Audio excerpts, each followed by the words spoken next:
Ассалаумалейкум баршаңызға, арнаға қош келдіңіздер. Видеоны бастаудан бұрын арнаға тіркелуді ұмытпаңыздар. ақш әскери әуе күштерінің демалысқа шыққан генерал-лейтенанты Томас Макнерни және ақштың бұрынғы ұлттық қауіпсіздік жөніндегі кеңесшісі ақш армиясының генерал-лейтенанты Майкл Флинн 28-де ақштың Worldwide Weekend Broadcasting Network бұқаралық ақпарат құралдарына сұхбат берді. Америкалық бұқаралық ақпарат құралдарының Creative Destruction Media хабарламасына сәйкес, генерал-лейтенант Макнерни сұхбат кезінде таңғаларлық жаңалықтар жариялады. Оның айтуынша, американдық арнайы жасақ CIA-дің Германиядағы серверді басып алу кезінде Германиядағы Франкфурт қаласындағы фермасына шабуыл жасаған. Одан кейінгі атыс кезінде 5 сарбаз, сондай-ақ CIA сарбазы қаза тапты. Мәліметтерге сәйкес, бұл CIA қызметкерлері Ауғанстаннан ұшып келген қауіпсіздік қорғау қызметкерлері болған. Генерал-лейтенант Макнерни айтуынша, қауіпсіздік серверін тексергеннен кейінгі қорытындысы Қытай коммунистік билік пен Иранның Трампқа қарсы төңкеріс жасауға қатысқандығын дәлелдейтінін көрсетті және Трамп американдықтардың басым көпшілігі қолдауына ие болғанын дәлелдеді.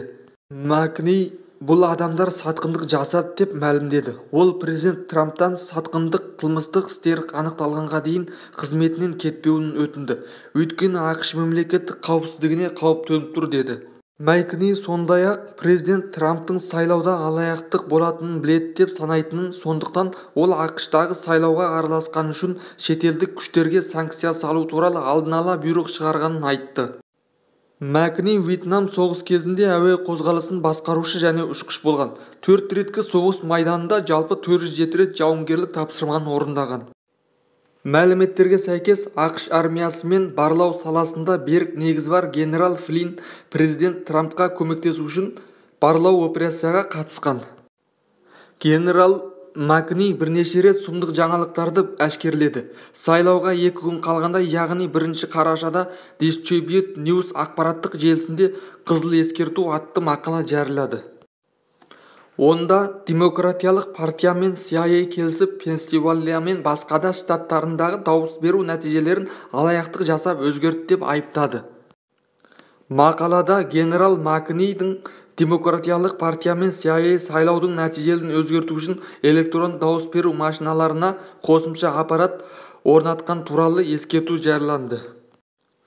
Сайлауға 1 күн қалғанда, яғни 2 қарашада, генерал-лейтенант Макнерни Ақ үйдің бұрынғы бас стратегі Баннонның War Room бағдарламасына берген сұхбатында ақштың барлау агенттері бұрыннан бері саясаттанып келе жатқанын және сазға батқанын атап өтті. Бұл сайлау ақштың демократиялық республиканы сақтайтынын немесе диктатуралық коммунистік елге айналатындығын анықтайды.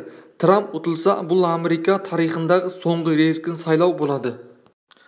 Достар, арнаға тіркеліңіздер, бөлісіңіздер, лайк басыңыздар. Сіздердің лайк басып, бөлісіп тіркелгендеріңіз біз үшін үлкен қолдау. Келесі эфирде кездескенше сау саламат болыңыздар.